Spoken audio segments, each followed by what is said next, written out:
My name is Mira. When I opened my eyes, all I heard was the ocean, endless, heavy, pulling at the sand beside me. The sky above was blindingly blue, the kind that shouldn't exist on a day like this. My clothes were soaked, my hands scraped, and my head throbbed with a dull ache. And then I heard a voice, faint, trembling. Hey, hey, can you hear me? I turned. A girl, about my age, was kneeling beside me. Dark hair stuck to her cheeks, eyes wide with shock, and something softer beneath it. She looked as lost as I felt. You're alive, she whispered, almost in disbelief. I tried to sit up, but my body protested. She immediately reached out, steadying me with gentle hands. Easy, she said. You hit the shore hard. The plane, the screaming, the cold water, fragments of memory crashed into me like waves. Is anyone else? I began, but the words died in my throat. She shook her head. I only saw you. Silence pressed between us, heavy, unreal. Two survivors, two strangers, one empty island. She helped me to my feet, her arm firm around my waist. I'm Arya, she said softly. Mira, I whispered back. We walked along the shoreline together, our footprints forming two fragile trails in the wet sand. The wind was warm, the palms swayed gently, and for a strange moment, the island looked peaceful. Too peaceful for what had just happened. Arya kept glancing at me, checking if I was steady. Are you hurt anywhere? Just shaken, I said. Me too.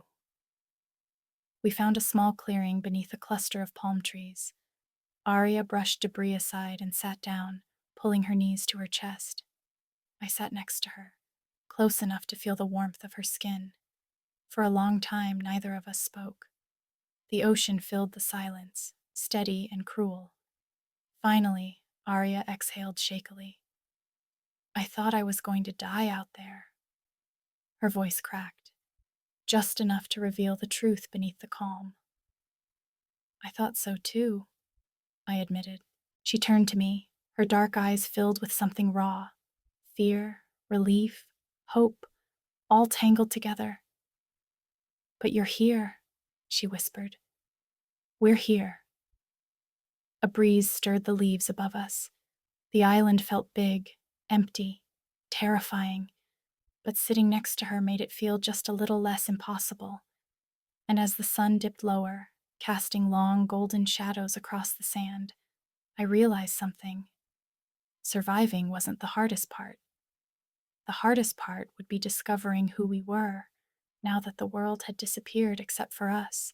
The next morning, I woke to the sound of waves and the soft rustling of Arya moving nearby. She was kneeling by a small pile of driftwood, trying to start a fire the way she must have seen in movies, frustration all over her face. When she noticed I was awake, her expression softened.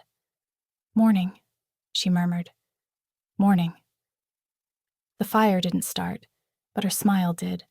Small, tired, real. We spent the day exploring the island. The sun was warm, the sand soft under our feet, and the jungle thick and humming with unfamiliar sounds.